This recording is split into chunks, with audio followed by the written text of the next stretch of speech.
नमस्कार विद्यार्थियों, BKT classes YouTube channel आपका हार्दिक स्वागत करता है। जो अपनी सीटी की क्लासें लगातार चल रही है, सीताराम जी मेहरा सर जो ज्योग्राफी पढ़ा रहे हैं अपने, उसके साथ में सीताराम जी गोदारा जो आपकी मैथ की क्लासें कंटिन्यू कर रहे हैं, उनके साथ में रीजनिंग की क्लासें कंटिन्यू कर रहे हैं। जल्दी आपकी हिंदी, इंग्लिश की क्लासें भी आ जाएगी। और आज जो अपना टॉपिक है, एक नई क्लास के रूप में पेश कर रहे हैं, वो है भारत की भारत का इतिहास होगा।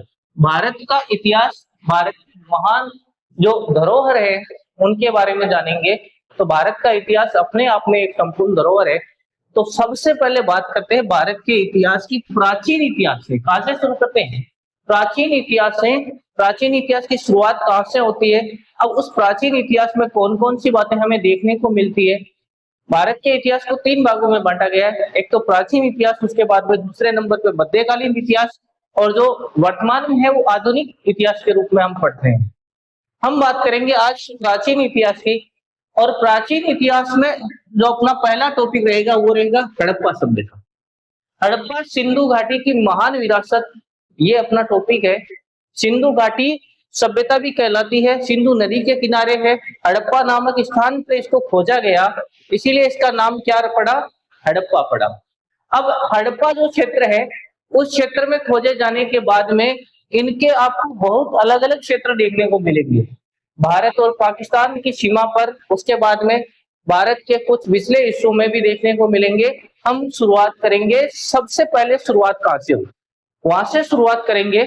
और किस किसने क्या क्या खोजा यहाँ पर, उसकी चर्चा करेंगे। सबसे पहले बात करते हैं हड़प्पा सभ्यता की।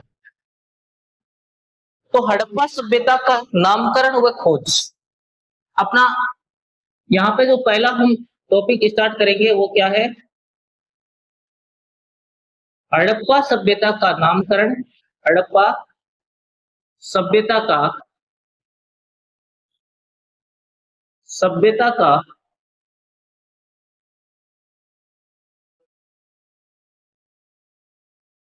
नामकरण व खोज। खोज किस प्रकार से हुई, किसने की? ये अंग्रेजी शासन की जो एक विभाग बनाया उन्होंने, और वो विभाग था भारतीय पुरातत्व विभाग। कौन सा विभाग? भारतीय पुरातत्व विभाग। भारतीय पुरातत्व विभाग ने इसकी खोज की। अब ये जो खोज है, ये करने वाले कौन कौन हैं, उनके बारे में जानेंगे। 1920 के लगभग की बात है, शुरुआत वहां से होती है। 1920 के आसपास ये खोजा जाता है। लेकिन हम ये इस सभ्यता को बिल्कुल एकदम जीरो से पढ़ेंगे। देखो, आप सीटी के स्पेशल बेंच के लिए बीकेटी क्लास को फॉलो कर रहे हैं, बिल्कुल आपको घबराने की जरूरत नहीं है। एग्जाम की खोपड़ी में बिल्कुल चेक करेंगे, कोई दिक्कत नहीं है, लगातार बने रहे। हम बात करेंगे हड़प्पा सभ्यता का नामकरण कैसे पड़ा। सबसे पहले हड़प्पा का जो क्षेत्र है वो खोजा गया था, और वो खोज हुई थी 1920 में। कब? 1920 में ये खोज हो गई थी, 1920 में। उसके बाद में 1920 में किसकी खोज होती है? हड़प्पा की। उसके बाद में हड़प्पा की खोज 1920 और 21 के बीच में होती है। कौन करता है उसकी चर्चा करेंगे। हड़प्पा के बाद में 2 नंबर पे आता है मोहनजोदड़ो। तो मोहनजोदड़ो की खोज हुई। मोहनजोदड़ो के बाद में सिंधु नदी और उसकी सहायक नदियों के पास में कौन कौन सी चीजें खोजी गई, है ना, वो सारी कंप्लीटली हमें बात करेंगे। तो हड़प्पा का नाम कैसे पड़ा, पहले नामकरण की बात करते हैं।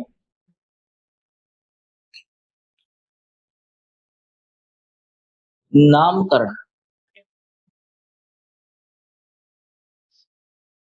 सबसे पहले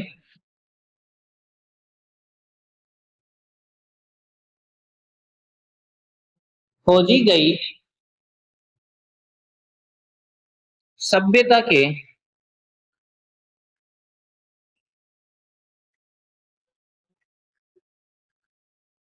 नाम पर। कैसे पढ़ा? सबसे पहले खोजी गई सभ्यता के नाम पर इसका नामकरण पड़ा। अब हम बात करते हैं कि किसने खोजी। उसके बाद में खोज होती है 1922 में किसकी, मोहनजोदड़ो की। 1920 में 20 व 21 में किसकी खोज होती है, 20-21 में तो होती है हड़प्पा की, और 1922 में किसकी खोज होती है, मोहनजोदड़ो की।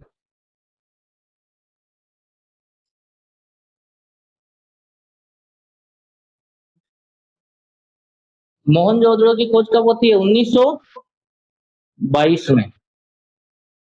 ठीक है, 1922 में खोज कौन करते हैं, राखलदास बनर्जी करते हैं इसकी।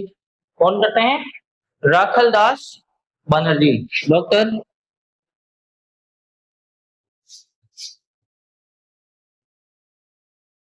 राखलदास बनर्जी। कौन करते हैं, डॉक्टर राखलदास बनर्जी करते हैं। तो ये जो सभ्यता है, इनकी जितनी सारी खोजें हैं उनके बारे में हम बिल्कुल चर्चा करने वाले हैं। अभी हम बात कर रहे थे 1922 में खोज हुई मोहनजोदड़ो की। ये सबसे बड़ा जो खोजा गया सबसे बड़ा क्षेत्र था। क्या था, खोजा गया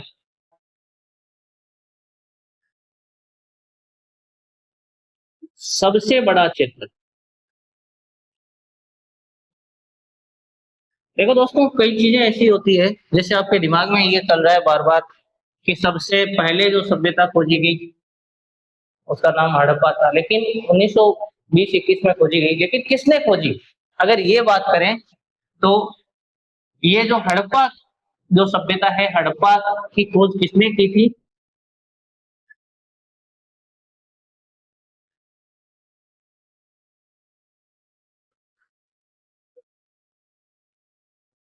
हड़प्पा की खोज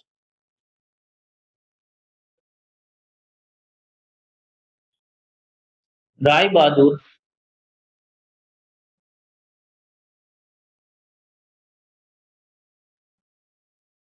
दयाराम साहनी द्वारा की गई। ये उस समय भारत की जो पुरातत्व विभाग है उसमें कुछ अधिकारी के रूप में कार्य कर रहे थे, तो इन्होंने इसकी। अब यहाँ पे जो खुदाई होती है, कौन कौन से क्षेत्र मिलते हैं वो बात आगे देखेंगे, है ना। 1922 में खुदाई शुरू हो गई, मोहनजोदड़ो की खोज के साथ क्या हो गई, खुदाई हो गई। 1922 में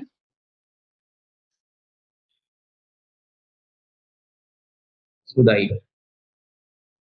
1920-21 में खुदाई किसकी होती है, हड़प्पा की, जबकि 1922 में किसकी होती है, और कौन करने वाला है, हड़प्पा की खोज और खुदाई कौन करता है, राय बहादुर दयाराम साहनी, जबकि मोहनजोदड़ो की कौन करता है, राखलदास बनर्जी, डॉक्टर राखलदास बनर्जी। ये अब ये कहाँ कहाँ पर है, नामकरण देख लिया, खोज देख ली। अब ये जो क्षेत्र है ये सिंधु घाटी और उसकी सहायक नदियों का क्षेत्र है। कौन सा क्षेत्र है,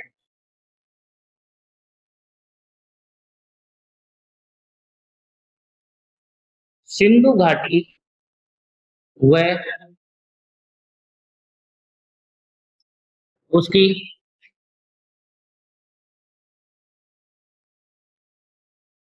सहायक नदियों का क्षेत्र है।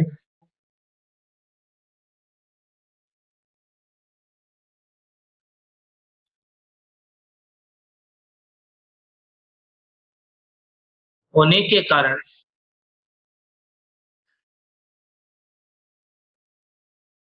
यह सभ्यता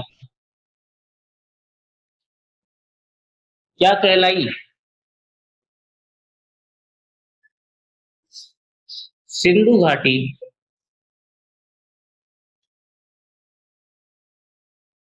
सभ्यता कहलाई। ये याद रखना, सबसे इंपॉर्टेंट पॉइंट है। सिंधु घाटी सभ्यता को सिंधु घाटी सभ्यता क्यों कहा जाता है, हड़प्पा सभ्यता उसका नाम क्यों पड़ा, तो ये सारी चीजें हैं नामकरण को लेकर। देखो, नामकरण हमने पढ़ लिया, उसके बाद में हम पढ़ेंगे इसका कालक्रम क्या है। कार्बन डेटिंग C14 के आधार पर निश्चित किया जाता है कि इनका जो कालक्रम है वो किस प्रकार है। कौन कौन सी सभ्यताएं इनके समकालीन है, कहाँ कहाँ से इनका व्यापार हुआ करता था, सारी कंप्लीट चीजें पढ़ने वाले हैं। अब हम बात करेंगे नामकरण की। एक बार आप देख लो, किसी को इच्छा हो अगर स्क्रीनशॉट लेने की तो ये आपके लिए सुविधा है बिल्कुल। बाकी आपको इसके नोट्स जो है पीडीएफ के, वो टेलीग्राम चैनल के माध्यम से आप तक पहुंच जाएंगे। टेलीग्राम चैनल की लिंक आपको कमेंट बॉक्स में पिन की हुई मिलेगी, आप वहां से टेलीग्राम चैनल ज्वाइन करें और आपके जो नोट्स है वहां से प्राप्त करें। आपको जितनी ये मैं पढ़ा रहा हूँ उसके संपूर्ण नोट्स आपको वहां पे मिल जाएंगे, तो नोट्स की चिंता नहीं है। आप पहले वीडियो देखें, उसके बाद में नोट्स जितने सारे कंप्लीट उनकी स्टडी करें, आपकी स्टडी कंप्लीट हो जाएगी। बीकेटी क्लासेस हमेशा आपके साथ रहेगा, बिल्कुल आप तैयार रहे। अब हम बात करेंगे किसकी, नामकरण हो गया, अब इनका कालक्रम देखेंगे।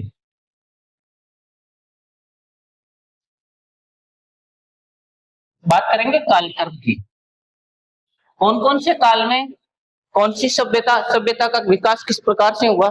देखो 3 चरण है इसके सभ्यता के विकास के। सबसे पहले बात करते हैं कौन सा काल और कहां से कहां तक शुरू हुई, उसकी चर्चा करेंगे। सबसे पहले बात करेंगे जो काल है वो पहले का जो काल है उसे क्या कहते हैं, उसके बाद में स्वर्ण काल कौन सा है, उसके बाद में जो अंतिम काल है वो कौन सा है। 3 कालों की चर्चा हम करने वाले हैं। सबसे पहले बात करेंगे हम प्रारंभिक काल की। नंबर 1 कौन सा काल, या पहले हम डालते हैं हेडिंग हड़प्पा सभ्यता का, हड़प्पा सभ्यता का कालखंड। हड़प्पा सभ्यता का कालक्रम किस प्रकार से है। सबसे पहले बात करते हैं नंबर 1, और नंबर 1 आपका जो है वो है प्रारंभिक हड़प्पा। उसे प्रारंभिक चरण भी कहते हैं या प्रारंभिक हड़प्पा के नाम से जाना जाता है।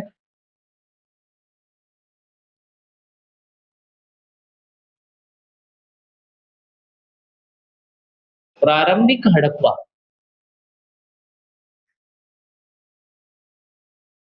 प्रारंभिक हड़प्पा की बात करें, प्रारंभिक हड़प्पा का काल कहां से शुरू होता है, कहां तक चलता है, उसकी चर्चा करने वाले हैं। तो यह 3300 ईसा पूर्व से शुरू होता है। कहां से शुरू होता है, 3300 ईसा पूर्व में ये विकसित होना शुरू हुई, और वहां से लेकर ये चलती है 2600 ईसा पूर्व तक। कहां तक चलती है, 2600 ईसा पूर्व तक।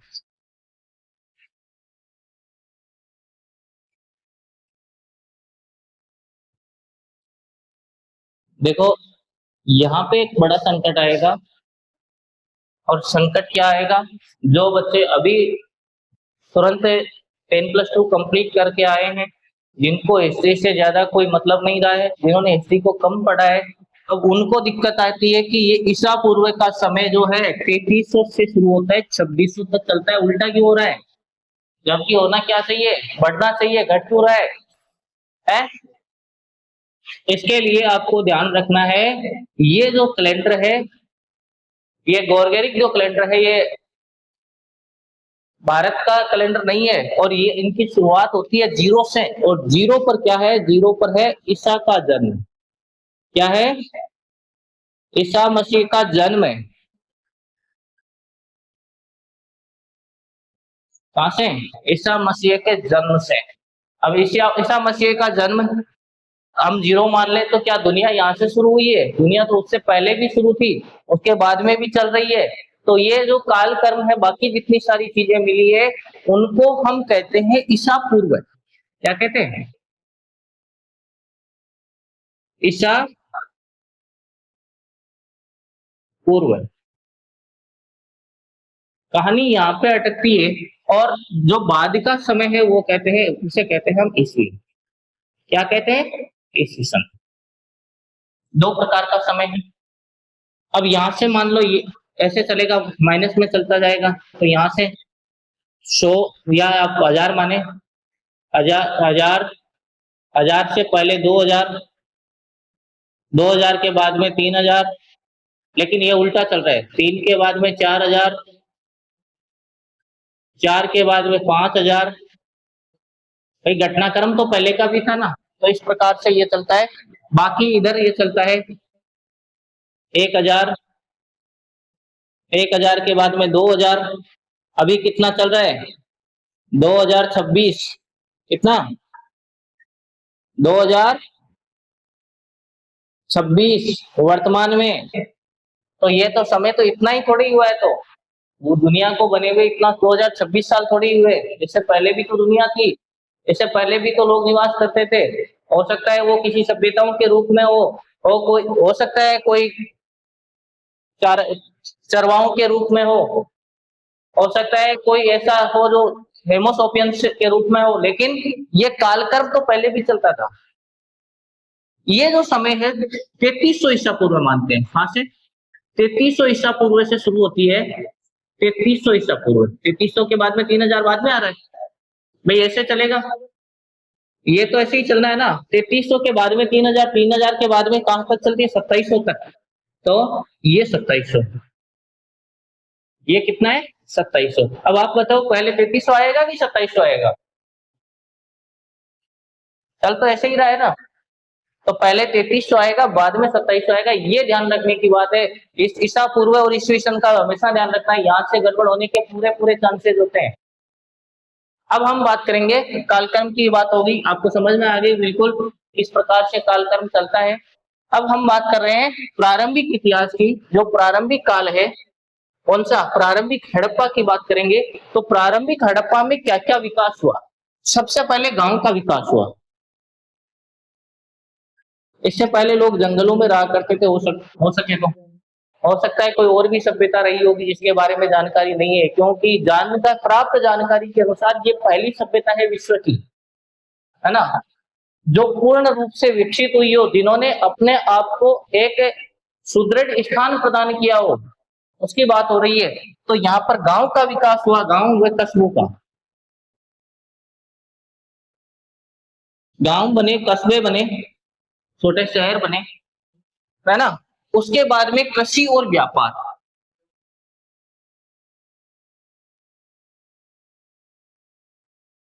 और क्या बना, कृषि व व्यापार, और व्यापार का माध्यम था वस्तु विनिमय, ये ध्यान रखना। उसके बाद में कई सारे कुछ सिक्के भी मिलते हैं, कुछ अलग अलग प्रकार के सेल कड़ी की मोहरें भी यहाँ से मिली है कई जगह से, कालीबंगा जैसी जगहों से। तो मोहरों का भी चलन था, लेकिन मूल रूप से व्यापार का आधार था वस्तु विनिमय, एक वस्तु को लेकर दूसरी वस्तु देना। मारवाड़ी में कहते हैं सौदा करना, एक चीज ले लो दूसरी दे दो, आपका काम हो गया। अगर किसी वस्तु का एक वस्तु से ज्यादा मूल्य है दूसरी से, तो उसके समान वस्तुओं को करने के लिए एक की जगह 2 देनी पड़ सकती है या 3 देनी पड़ सकती है, ये परंपरा रही। तो व्यापार का आधार क्या हुआ, वस्तु विनिमय और कृषि। जहां पर कृषि होगी वहां पे पशुपालन भी होगा, ये ध्यान रखना भाई। जहां पे खेती करेंगे वहां पे पशुओं को भी पालेंगे। अब कौन से पशुओं को पालेंगे, या तो दुधारू पशुओं को पालेंगे दूध के लिए, भोजन में जो सबसे आवश्यक है, या फिर ऐसे पशुओं को पालेंगे जिनसे मांस प्राप्त होता हो। इस प्रकार की भी कई सारी चीजें मिलती है, आज भी हो रहा है। गाय भी पाली जा रही है, मुर्गी भी पाली जा रही है। मुर्गी दूध नहीं देती है, लेकिन मुर्गी अंडा देती है ना। तो ये पशुपालन और कृषि सबसे मुख्य आधार रहा इनका, और गांव और कस्बों का विकास हुआ। उसके बाद में 2 नंबर की बात करते हैं। 2 नंबर पे कौन है, 2 नंबर पे जो है वो इस समय का स्वर्ण युग कहलाता है, और वह है परिपक्व हड़प्पा। क्या,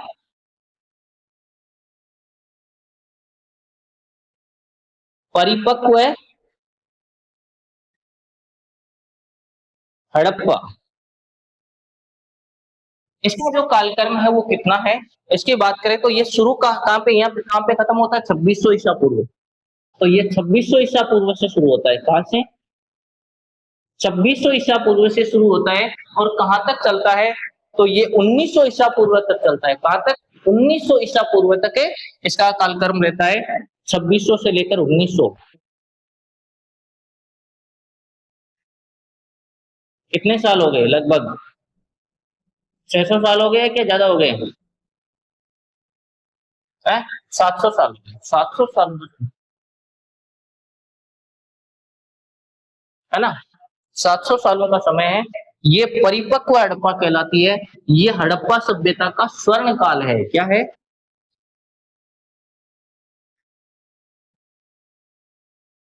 हड़प्पा सभ्यता का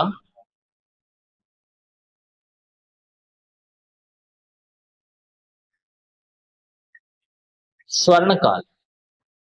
हड़प्पा सभ्यता का स्वर्ण काल कौन सा काल कहलाता है? क्वेश्चन पूछा जा सकता है। बिल्कुल आपके तीन ऑप्शन दे सकते हैं, अंतिम ऑप्शन हो सकता है इनमें से कोई नहीं। अगर आपको ये नहीं तो आर, जो विकल्प ए और आर की व्याख्या में उलझा सकता है, यहाँ पे यहाँ से भी क्वेश्चन बन सकता है। देखो आजकल जो राजस्थान जो कर्मचारी चयन बोर्ड है वो इस प्रकार के क्वेश्चन पूछते हैं। दो आपको विकल्प दिए जाते हैं, ए और आर की व्याख्या। ए और आर दे दिया और ए आर में कुछ लिख दिया और आपको तीसरे में पूछ लिया जाता है ए आर की व्याख्या करता है, ए की व्याख्या करता है, आर की नहीं करता है। ए की व्याख्या नहीं हो रही है लेकिन आर की हो रही है, दोनों की व्याख्या हो रही है। तो इस प्रकार के क्वेश्चन में बिल्कुल आपको सटीक आंसर मिलते ढूंढना पड़ेगा, नहीं तो ऐसे क्वेश्चनों में उलझ के रह जाओगे। बिल्कुल ये संभावना है, क्योंकि बोर्ड के सबसे जो फेवरेट क्वेश्चन है वो ये बन रहे हैं धीरे धीरे। ये विशेष रूप से ध्यान रखना। पढ़ेंगे, आपको इस प्रकार के क्वेश्चन भी करवाएंगे। बिल्कुल एक एक क्वेश्चन, एक एक टॉपिक को बिल्कुल क्लियर करवाएंगे। तो ये समय क्या कहलाता है? हड़प्पा सभ्यता का स्वर्ण काल। क्यों कहलाता है? क्योंकि इस समय सुचारू रूप से नियोजित शहर बने। क्या बने? सुचारू रूप से नियोजित शहरों का विकास। सुचारू रूप से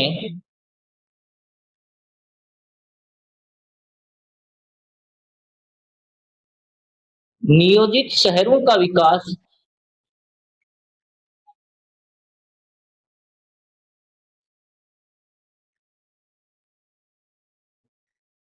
सुचारू रूप से नियोजित शहरों का विकास ये देखने को मिलता है।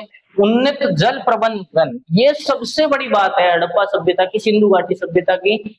जल प्रबंधन का विशेष ध्यान रखा है। कहीं पे आपको बड़े बड़े स्नानागार मिलते हैं, ढकी हुई नालियां आपको मिलेगी, पक्की ईंटों से बनी हुई नालियां मिलेगी, सड़क के दोनों ओर नालियां मिलेगी, प्रत्येक घर से निकलती हुई नालियां मिलेगी।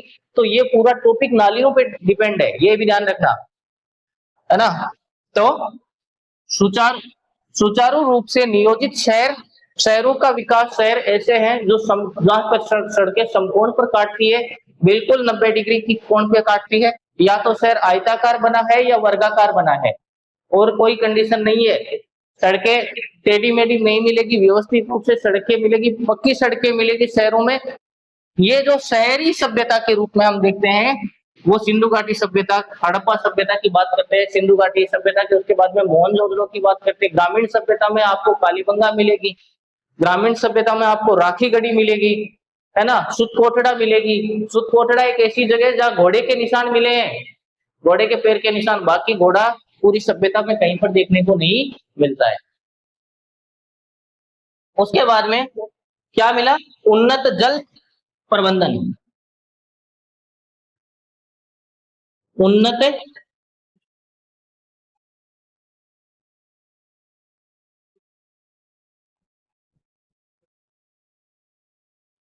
जल प्रबंधन विशेष रूप से इस क्षेत्र की, इस सभ्यता की विशेषता रही है।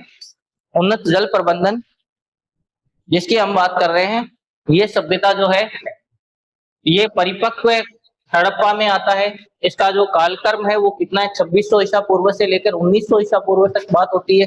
उसके बाद में हम तीसरे नंबर की सभ्यता की बात करते हैं। 3 नंबर पे क्या आती है? 3 नंबर पे आती है पश्च हड़प्पा। क्या? पश्च हड़प्पा। कोशिश करेंगे जल्द ही, ये जितने सारे जो चैप्टर हम पढ़ा रहे हैं उस चैप्टर का एक वीडियो कंप्लीट बनता है। उसके बाद में आपको इसके क्वेश्चंस के ऊपर डिपेंड कर, जितने सारे क्वेश्चन बनते हैं उन क्वेश्चन को भी बोर्ड पे लाने की कोशिश करेंगे। जल्दी वो भी कोशिश हो रही है अपनी, तो तैयार रहें।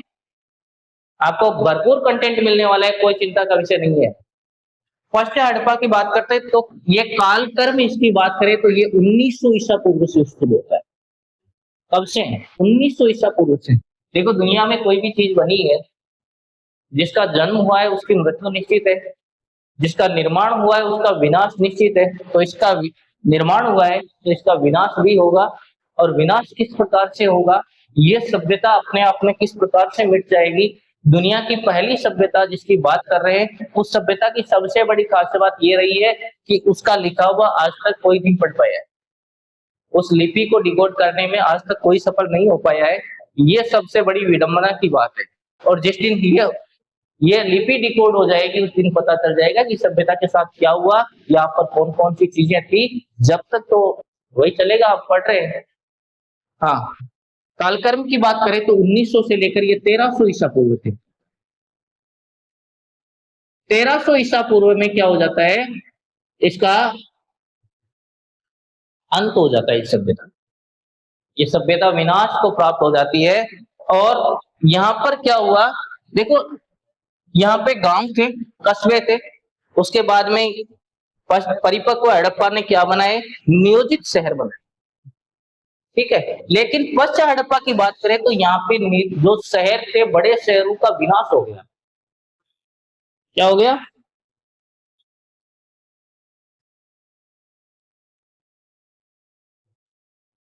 बड़े शहरों का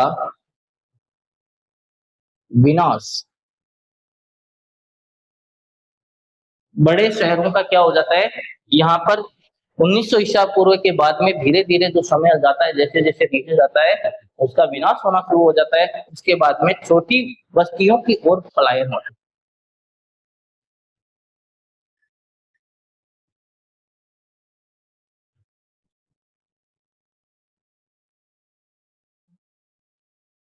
छोटी बस्तियों की ओर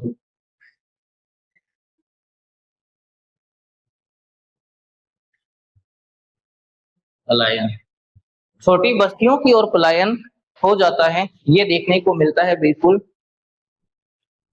बड़े शहरों का विनाश हो जाता है, छोटी बस्तियों की ओर लोग पलायन करने लगते हैं, है ना।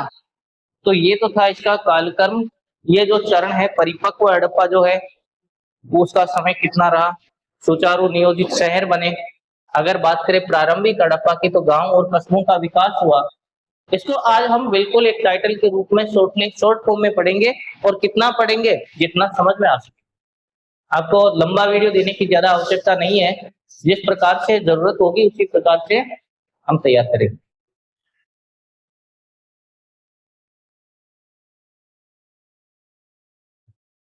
है ना।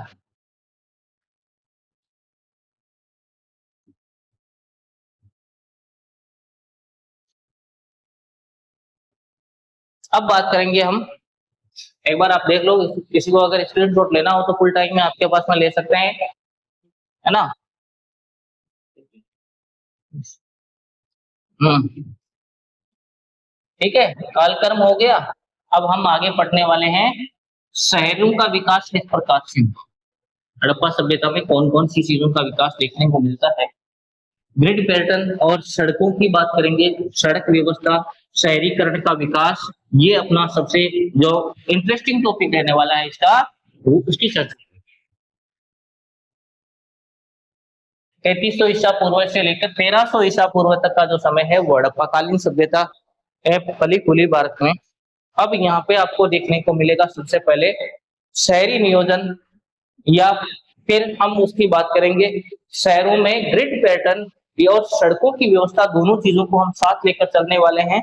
सबसे पहले बात करेंगे शहरी नियोजन, हड़प्पा की सबसे बड़ी उपलब्धि।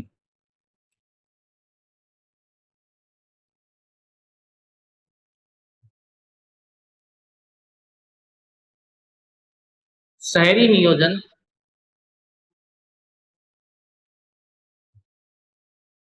हड़प्पा की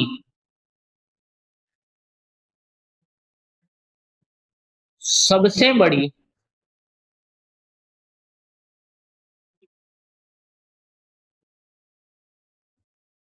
उपलब्धि।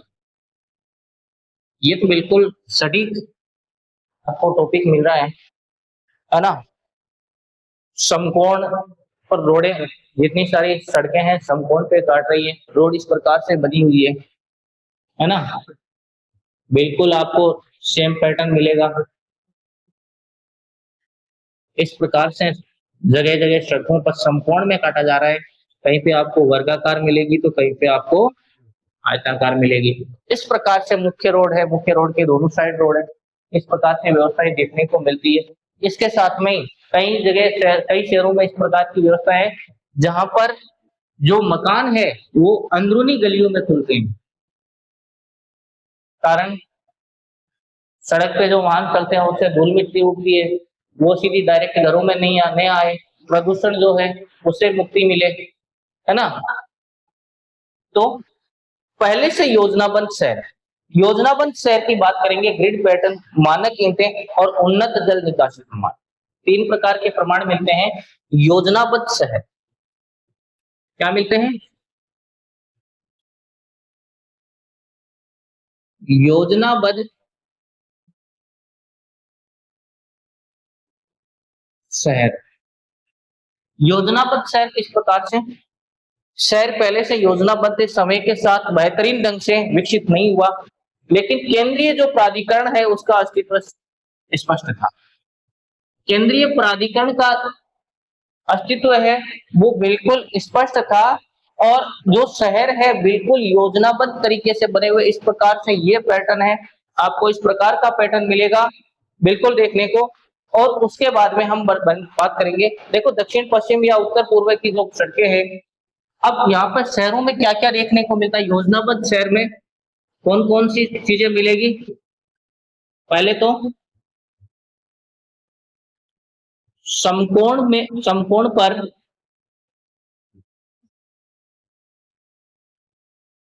काटती सड़कें,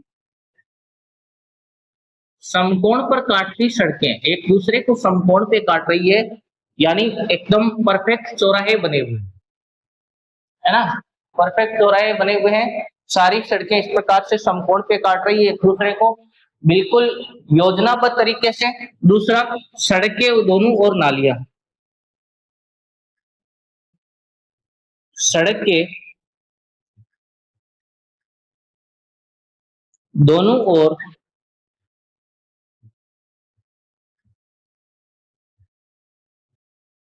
नालियां। क्यों क्यों चाहिए नालियां? जल निकासी के लिए, ताकि सड़क पर जल भराव न हो।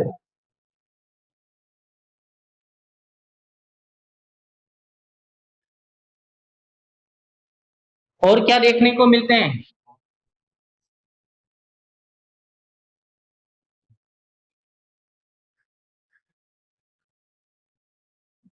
कुछ कुछ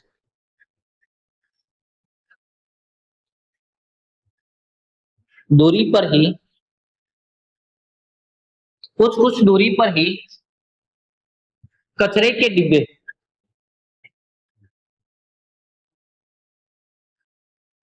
कचरे के डिब्बे यानी डस्टबिन देखने को मिलते हैं रोड पे। रोड के दोनों साइड कुछ ही दूरी पर आपको एक के बाद में एक डस्टबिन देखने को मिलता है, ताकि जो गंदगी है वो कम से कम हो, इस प्रकार की सुविधा मिलती है। अब घरों के जो दरवाजे हैं गलियों और गोपनीयता और शोर को कम करने के लिए खुलते हैं। कहां पर? घरों के जो दरवाजे हैं वो अंदरूनी गलियों में खुलते हैं, न कि मेन रोड पे। शहरों की योजना देखो कितनी शानदार है।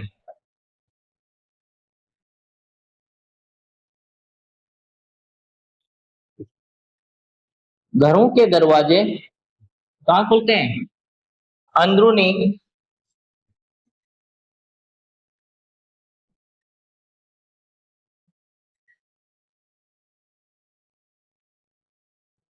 गलियों में खुलते हैं। क्यों खुलते हैं? कारण क्या है? तो कारण है शोर व प्रदूषण से बचने के लिए।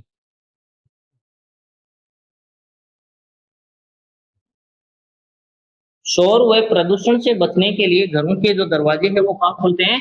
अंदरूनी गलियों में खुलते हैं, मेन रोड पे नहीं खुलते हैं। ये सबसे बड़ी विशेषता है। उसके बाद में ग्रिड पैटर्न की बात करते हैं। ग्रिड पैटर्न क्या होता है? ग्रिड पैटर्न वही है जो सड़कें हैं एक दूसरे को समकोण पे काटती है, उसके साथ में मानक ईंटें, ये भी सबसे बड़ी उपलब्धि देखने को मिलती है यहाँ पर। क्या? मानक ईंटें।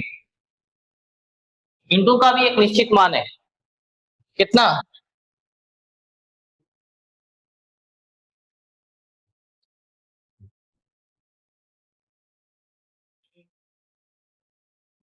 मानक ईंटें देखने को मिलती है यहाँ पर।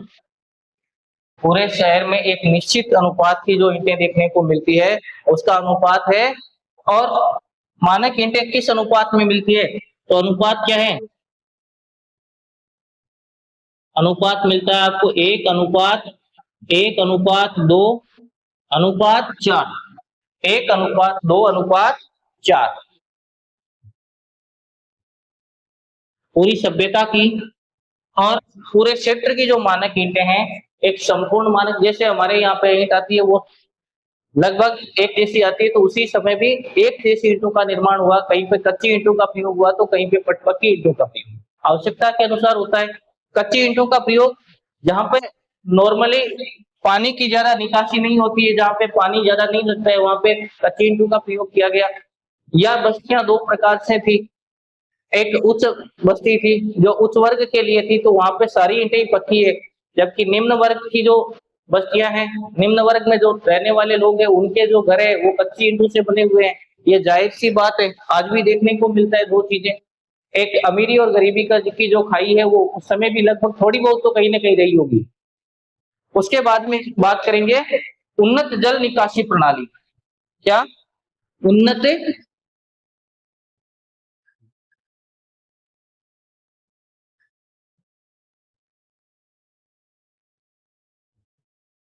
जल निकासी प्रणाली। उन्नत जल निकासी प्रणाली का क्या अर्थ होता है? सबसे पहले तो यहाँ मैंने बता भी दिया है कि सड़क के दोनों ओर कचरे के डिब्बे रखे हुए, वो तो है ही, लेकिन जल निकासी के लिए साधन यहाँ पे देखने को मिलता है। क्या? सड़क के दोनों ओर नालियां बनी हुई है जल निकासी के लिए। उसके साथ में कहीं पर ढकी हुई नालियों के अवशेष मिलते हैं।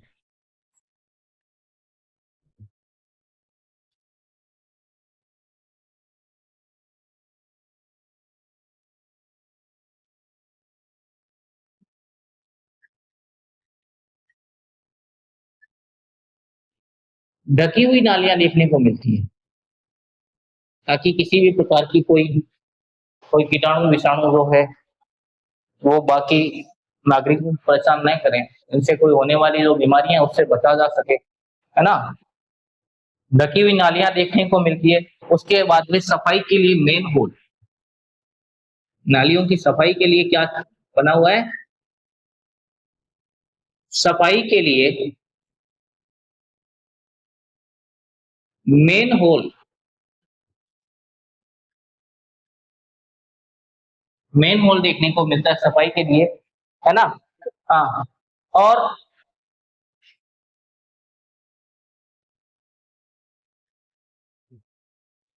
बड़े बड़े स्नानागार।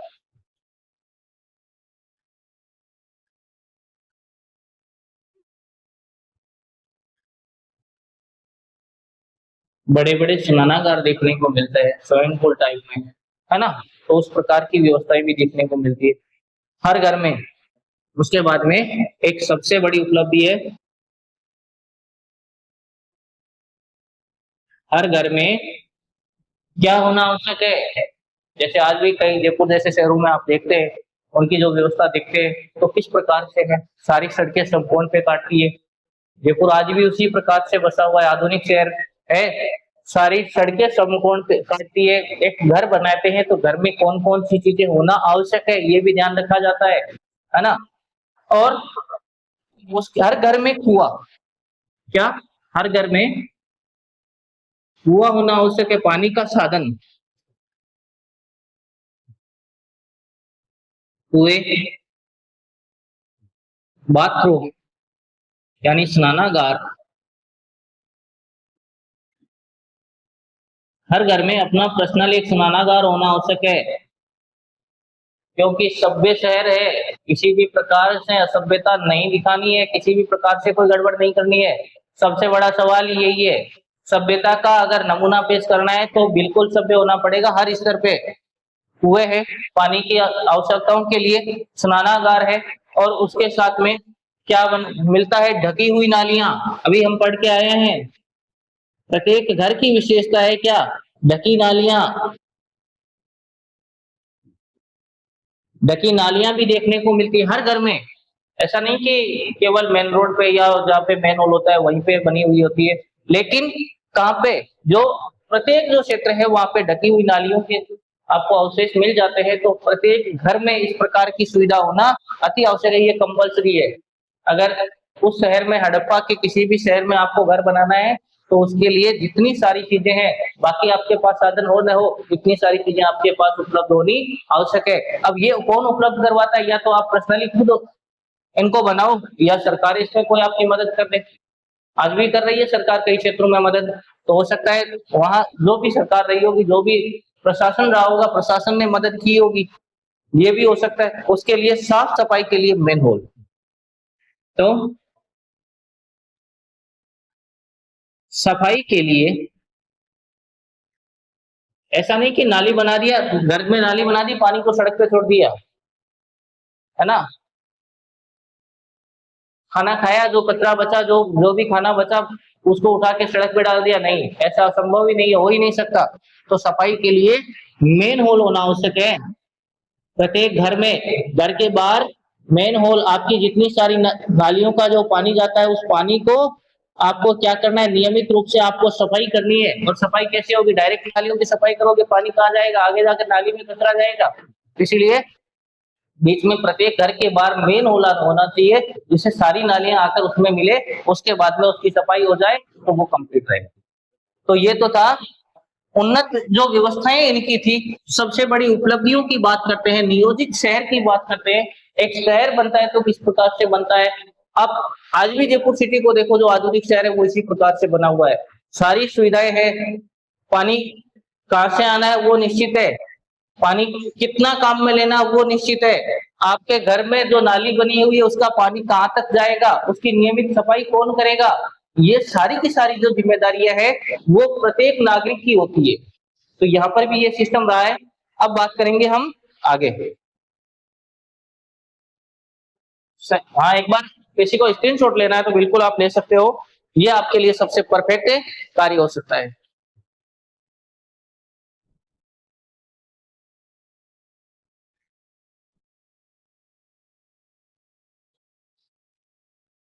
नेक्स्ट हम बात करने वाले हैं इसके बारे में, लेकिन उससे पहले एक छोटा सा कार्य है, क्योंकि जितना हम काम करते हैं उसको पहले सफल बनाने की कोशिश कंप्लीट करेंगे। तो किस प्रकार से करेंगे उसका विचार करेंगे। हम बात करेंगे, नियोजित शहर की बात हो गई, ग्रिड पैटर्न की बात हो गई, सड़क व्यवस्था की बात हो गई, नगर का विभाजन जो है ये हम करेंगे विशेष रूप से। लेकिन उससे पहले एक छोटा टॉपिक पढ़ने वाले हैं, वो है विशाल स्नानागार। क्या विशाल स्नानागार, ये मजाक का टॉपिक नहीं है, बहुत गहरी बात हो रही है। विशाल स्नानागार, अब आपने सोच लिया कि बाथरूम में क्या विशेष है, लेकिन आज से 33,000 लगभग, आप ये मानो कि 33,000 साल पहले तो ईसा पूर्व से है, और ये 2000 साल का ये समय है, कितना हो गया, लगभग 55,000 साल पहले का जो समय है, उस समय स्नानागार होना अपने आप में सबसे बड़ी उपलब्धि है। विशाल स्नानागार,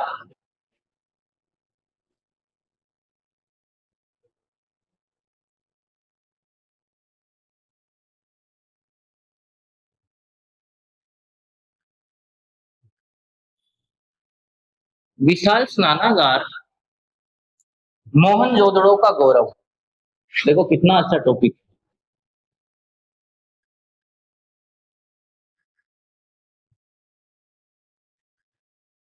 मोहनजोदड़ो का गौरव, है ना, अपने आप में बहुत शानदार वाला टॉपिक। मोहनजोदड़ो का गौरव है विशाल स्नानागार। ऐसा ही नहीं कि आपने ये सोच लिया कि बाथरूम है, ये नॉर्मल बाथरूम नहीं है, ये अपने आप में स्विमिंग पूल बना हुआ है ना। तो जलीय ईंटों से बना हुआ एक आयताकार जो विशाल टैंक है, क्या है? जलीय ईंटें कौन सी होती रहे? जलीय ईंटें कौन सी होती है, ये तो बता दो। जलीय ईंटों से बना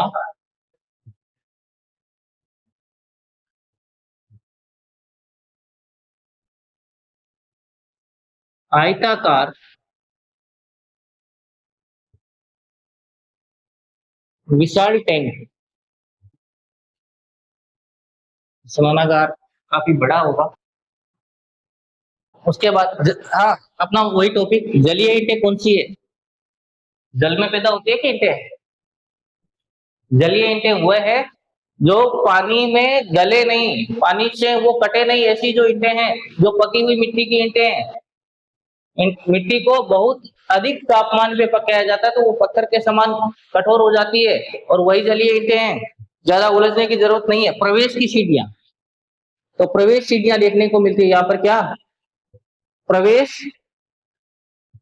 सीढ़ियां देखने को मिलती है।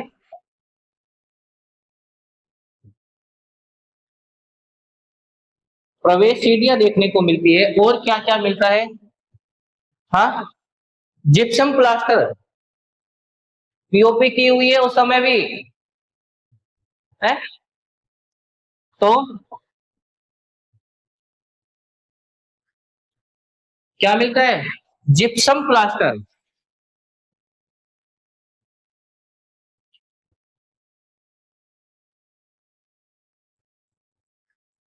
जिप्सम प्लास्टर यहाँ पे देखने को मिलता है। और वस्त्र बदलने के कमरे, भाई स्विमिंग पूल बनाए तो सारी चीजें होनी चाहिए ना। तो वस्त्र बदलने के कमरे भी बने हुए हैं। इसका मतलब तो साफ है कि वहां उस समय के लोग अच्छे खासे समझदार थे, शानदार वाले कपड़े पहनते थे, सूती कपड़ों की मिलें रही होगी, रेशमी वस्त्र बनते होंगे, या मेसोपोटामिया जैसे या यूनान से कहीं से या बाहर से आते होंगे, यहाँ से कौन कौन सी चीजें जाती होगी। व्यापार पूरे विश्व में होता होगा, जहां जहां एक उत्कृष्ट सभ्यता की वहां से विकास होता, वहां से व्यापार होना तय है। नहीं तो इतनी सारी चीजें तो एक जगह तो उपलब्ध होना संभव नहीं है। या तो ये लोग ज्यादा जानकार थे, या ये लोग सबसे बड़े व्यापारी थे। तो वस्त्र बदलने के कमरे,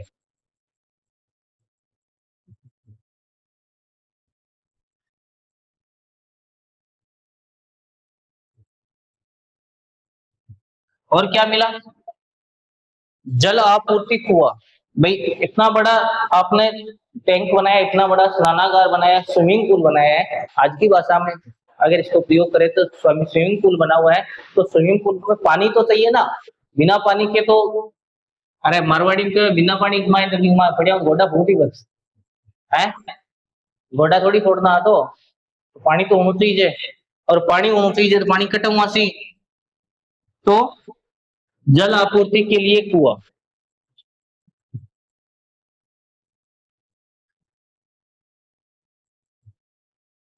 जल आपूर्ति के लिए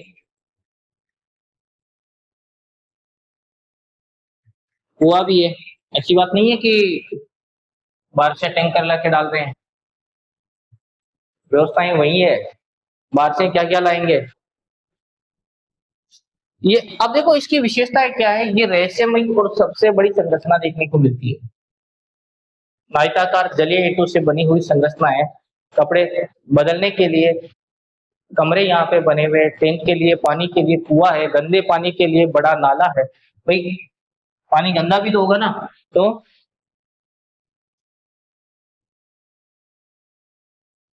गंदे पानी के निकास के लिए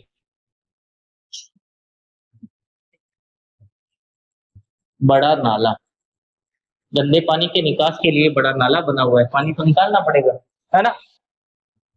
इंजीनियरिंग और सफाई दोनों देखने को मिलती है।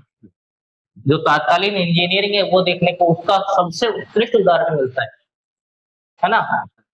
आज बनते हैं सारी चीजें, लेकिन आज से आप 55,000 साल पहले सोचो कि इस प्रकार की व्यवस्था होना अपने आप में ये दुनिया का सबसे बड़ा अजूबा हो सकता है।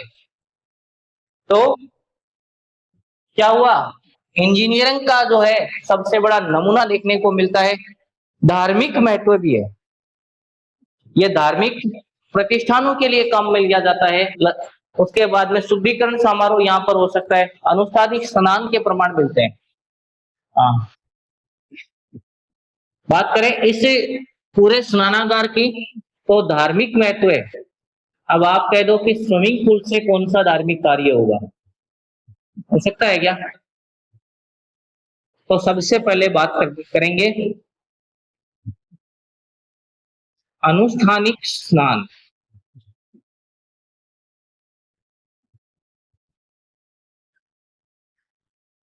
अनुष्ठानिक स्नान के लिए जैसे पुष्कर झील है, पुष्कर झील बनी हुई है, चारों ओर पक्की, पूरी पक्की बनी हुई है। अब वहां पे जो लोग नहाते हैं वो स्विमिंग पूल तो उसे हम कह नहीं सकते, वो झील है, लेकिन इतनी बड़ी झील है तो ये धार्मिक अनुष्ठान के लिए है कि नहीं? वहां पे विश्व प्रसिद्ध ब्रह्मा जी का मंदिर देखने को मिलता है, वहां पे सावित्री का मंदिर है, वहां पे गायत्री का मंदिर है, वहां माँ सरस्वती का मंदिर है। तो वो सारी चीजें जो जहाँ पर कितनी सारी व्यवस्थाएं हैं वो अनुष्ठानिक स्नान के लिए है। इसके लिए अनुष्ठानिक स्नान के लिए शुद्धिकरण समारोह होता है। यहाँ पर क्या होता है?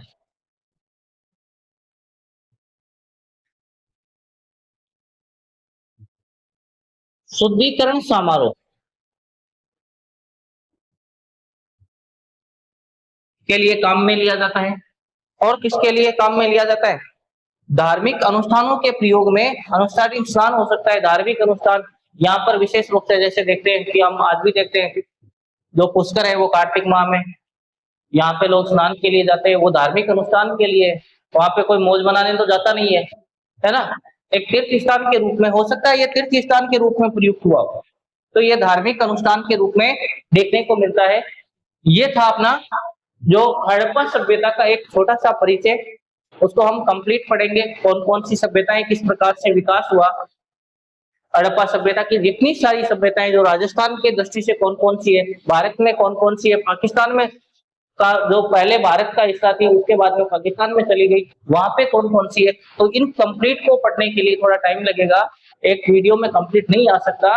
लगातार बने रहे वीडियो में, और आप जितनी सारी चीजें आप देखेंगे वो आपको कंप्लीट मिलेगी। ये सबसे बड़ा अपना उद्देश्य है, किसी भी चीज को अधूरा नहीं छोड़ा जाएगा। कोई भी टॉपिक है उसको लाइन बाय लाइन कंप्लीट किया जाएगा, ये हमारा सबसे पहला और आखिरी उद्देश्य है। तो लगातार बने रहे वीडियो में, देखते रहे, पढ़ते रहे, खुश रहे, मस्त रहे, और बिल्कुल किसी भी प्रकार का जो एग्जाम है उस एग्जाम में आपको पीछे नहीं रहने देंगे, बिल्कुल एग्जाम की खोपड़ी में छेद करेंगे। बिल्कुल तैयार रहे। धन्यवाद आप सबका।